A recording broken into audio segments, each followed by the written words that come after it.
Union Home Minister Rajnath Singh has hit out at Pakistan. He's hit out at Pakistan-sponsored terror, calling Pakistan a terrorist state. The Union Home Minister has said Pakistan should be identified and isolated for being a state sponsor of terror. Taking on to social media to condemn the Uri terror attacks, Rajnath Singh said, and I quote, "I am deeply disappointed with Pakistan's continued and direct support to terrorism and terrorist groups," unquote.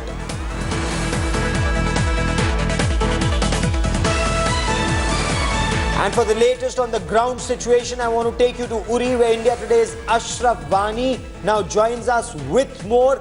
Ashraf, we're told combing operations are still underway, 4 terrorists gunned down, but take us through the bigger picture. How did the terrorists succeed in entering an army camp? Gaurav, basically, you know, and we have been reporting since morning that this is the brigade headquarters of army. The cameraman will visualize this whole story, episode, what happened here early in the morning. Basically, in this brigade headquarters, there are many units of different army regiments, including the 10 Dogra, which was going to replace this unit in some days, and it was replaced by the 1 Bihar.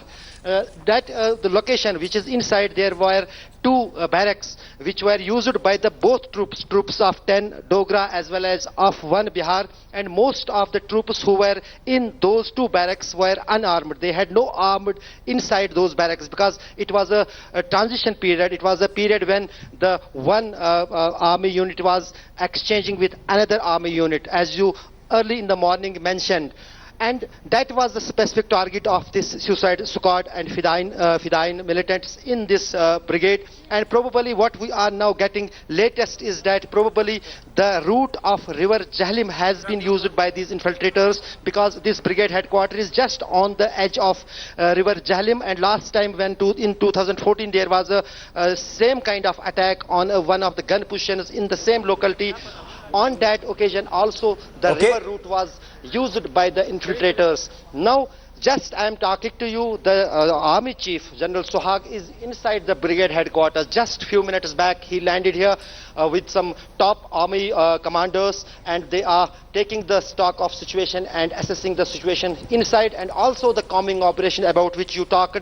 That is not going on today, even since there was the alert that there might be attempts by the terror groups to infiltrate into the Indian territory, into the Jammu and Kashmir state, and may carry some big attacks. That combing operation is on not only inside this particular area, but even in other areas, sensitive areas of line of control. Okay. All right, Ashraf, stay with us. Let's quickly take you through another breaking news that is coming in on this story. In fact, US Ambassador to India, Richard Verma, has strongly condemned the Uri attack, saying their thoughts are with the families of the soldiers who have lost their lives. This is the latest that is coming in. This is a condemnation coming in from the United States of America. The Ambassador to India, Richard Verma, has said that they in strong words, in fact, condemn this terror attack in Uri.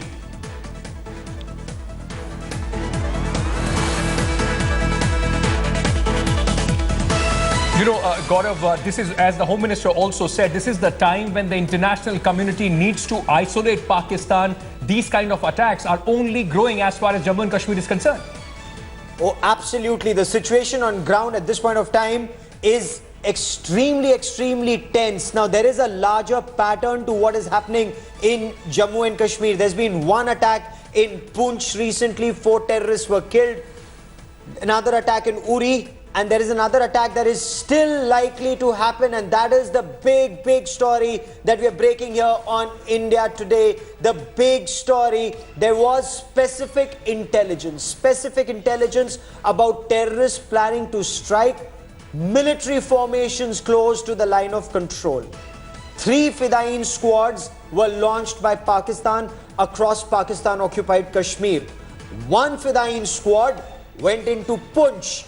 That was spotted by the army and the police, that was engaged even as it tried to enter the Poonch Brigade headquarters. It tried to approach the Poonch Brigade headquarters. It failed. It went to the mini secretariat. They were isolated. Operation lasted over 72 hours. 4 terrorists were killed. The second squad succeeded in reaching Uri. They were targeted. Now they succeeded in targeting a battalion location, and I have 3 military experts with me in the studio. They will tell us more about how vulnerable a battalion was when there was a changeover taking place. The Dogra regiment moving out, their battalion moving out, and the Bihar regiment battalion moving in. They succeeded in attacking at this time, but what is a cause for bigger concern, Ankit, at this point of time is that there is a third Fidayeen squad that is still untraced. Top sources are telling India today that this third squad is looking for a big, spectacular strike just ahead of Nawaz Sharif's address at the United Nations General Assembly to focus international headlines on the situation in Jammu and Kashmir. So this third squad, which is out there, is looking for a target along the Jammu-Srinagar highway. Where are they? They want to target any army, CRPF or BSF location or convoy, either in North Kashmir, where it currently could well be, or it could be heading towards Srinagar or South Kashmir. 3 to 5 terrorists, they're traveling together, they're armed to the teeth, and this is extremely worrying, Ankit. You know, Gaurav, as you're breaking this story, also explain to our viewers, you said that there was specific information as far as Uri is concerned. Let me, in fact, get in a word from Brigadier Mahalingam. If there was specific information available, as Gaurav is just breaking it on India Today, sir, then this also now counts to be for a relook of the strategy of the army, because it completely is a failure of the people to secure the brigade headquarters there. See, the point that I first wish to make is, if there was specific sort of information about this, I am not aware. Having said that, let me bring out one thing. Look at the target.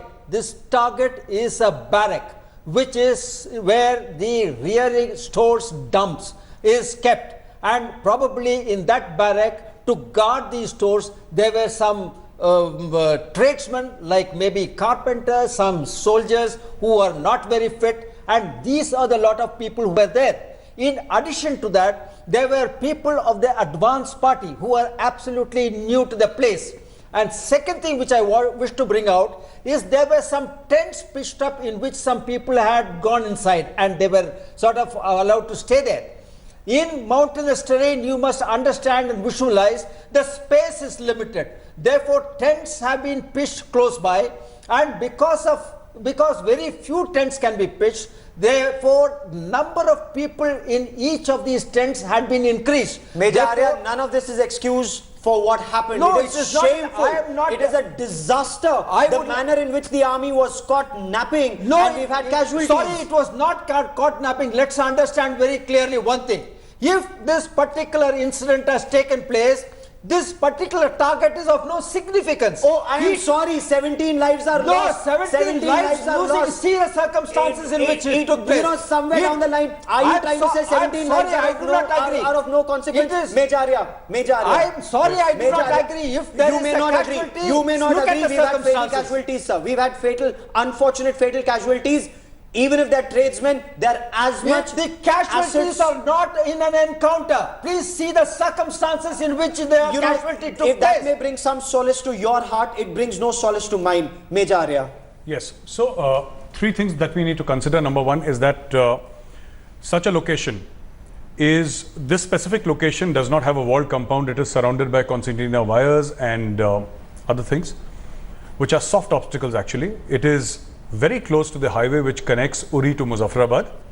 And thirdly, of course, we have already heard about the tent pitching. However, if this report is true, that the brigade was given specific intel, then I think 12 brigade has a lot to answer for, because 17 lives lost, and what I'm hearing from my friends in the army, that more lives are likely to be lost, and we might have a martyr list as long as 24-25 people.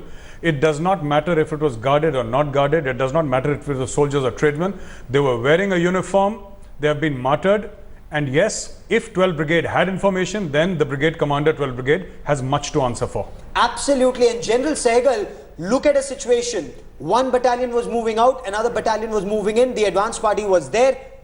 This is taught at very basic level. That is when soldiers are most vulnerable. Terrorists have attacked the army when battalions are moving in and moving out, even at the LC. This is where security should have been much more. I totally tend to agree with you. This was the most vulnerable moment. They've capitalized on it. Apparently they had intelligence about this aspect and they've fully exploited it to the hilt, much to our detriment, and we've lost innocent lives which we shouldn't have lost.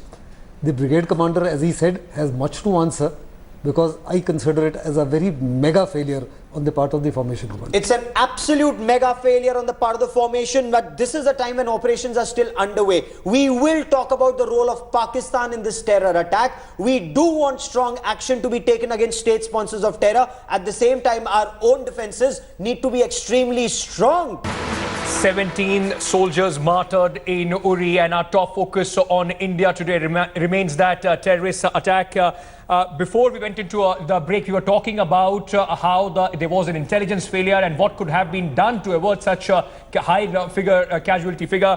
But what about Pakistan, Gaurav? It was expected. Nawaz Sharif is heading to New York. It was expected they are going to make a big spectacle there.